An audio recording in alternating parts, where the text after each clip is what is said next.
Dance for Life is this short film that we made to benefit dancers responding to AIDS. The choreography was originally created, it was a solo of mine that I was originally intended to use as a Dance for Your Life solo on a television show called So You Think You Can Dance. I didn't get to use that solo, and so I thought the choreography was really cool and unique, and I wanted to use it. I wanted to make it into something else. I didn't want it to be about me and about like my own vanity and things like that, and so I started thinking about ways to make it bigger and more than just that. And so I was like, oh, well, I should use more dancers, and so I called some friends of mine and were like, would you be interested in doing it? And I had this idea about how cool it would be if we shot in different locations and things like that. And sort of when I first started thinking about putting the piece on film, I had this line in my head that was, what if my life was more than just steps?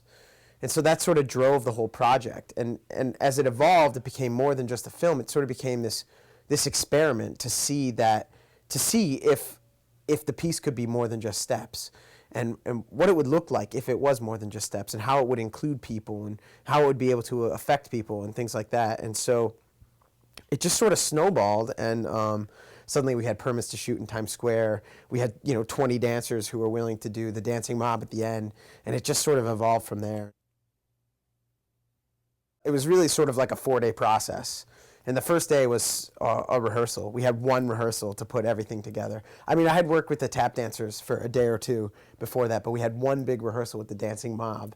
I remember we were rehearsing and just putting the mob together, and there was just this electric feeling in the studio of all these people. Some of the dancers I didn't even know. I had never met until they came to rehearsal. The first day of shooting was Brooklyn Bridge Park.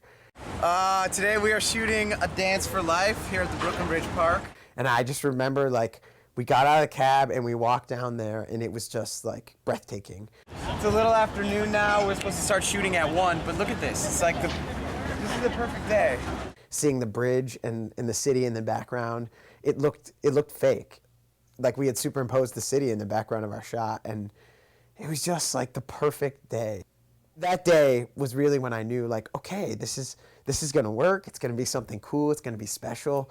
And we set up for the first take, and it was just amazing. Like, a crowd gathered and watched each take, and it was just like awesome. And everyone there said like such a good energy about it. Because of that, the vibe was just amazing. The third day, which was our second day of shooting, we shot in the church. It was Good Shepherd United Methodist Church in Astoria. We shot in this old gymnasium at the church. And then that night, we shot the spoken word section in the church. I didn't know what the spoken word section was going to be like. We hadn't recorded the audio for it. I kind of, in my head, had some ideas of what the tap dancing, what I wanted it to look like. But Jason had that great idea to pour down the water and just sort of backlight the whole thing. I didn't have the audio for the tap, but I just had the text running through my head when I was doing the tap dancing. And so that sort of shaped what the choreography was, and it just kind of all came together.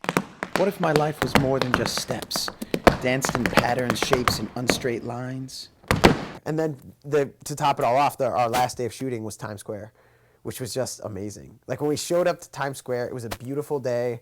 It didn't rain, thankfully. We thought it was going to rain. We were worried about permits and all of this, and it was awesome. We did maybe like 20 takes, and before every take, like, a crowd of like 30 or 40 people would gather, and then we would shoot the dance, and then they would all applaud and like move on, and it was awesome. It just like, it kept the energy of the dancers up, and it was just really special to be there in Times Square and to know that we were like making a difference and doing something bigger than all of us, that was bigger than each of us as an individual, and seeing the reaction of the crowd. And then when we wrapped in Times Square, we did one playback that the cast got to watch. It was the first time they had seen footage, and just watching the look on everyone's face. It was 4 people crowded around the camera, and another like 10 people crowded around the playback, and just like once it finished, they all like erupted.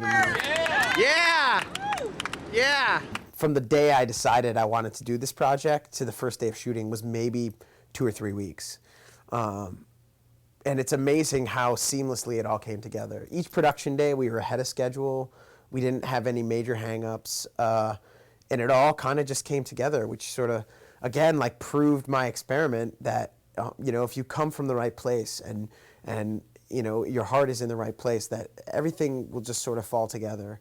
You know, it wasn't until we first started shooting that I knew that it was all going to work out. I was like so freaking out that first day, but you know, it all fell into place. We had like minor slip-ups here and there, like we were at Brooklyn Bridge Park. The beginning of the shooting, we started with just all the tap dancers, and we shot the tap dancing section, and Danny Gardner suffered quite a sweet wipeout, which at the time we were a little nervous. We thought he tweaked his ankle, but he turned out to be okay. But when we watched the playback, that was a dynamite wipeout. I think we watched it like 4 or 5 times, just watching him go down, and we'd all laugh. He thought it was hysterical, too, because that's the thing, when you wipe out and no one's actually hurt, then it's funny. You know, at first it was like, oh no, Danny's, is he okay? God. Oh, God.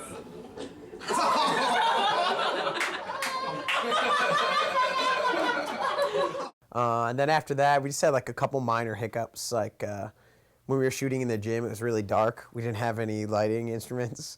So we went to Home Depot, made an emergency run to Home Depot, and got one sweet floodlight that sort of lit the whole spoken word section. Other than that, things actually went amazingly smoothly. There was just this overwhelming feeling that we were doing something greater than each of us as individuals, and that together as a group we could accomplish this amazing project.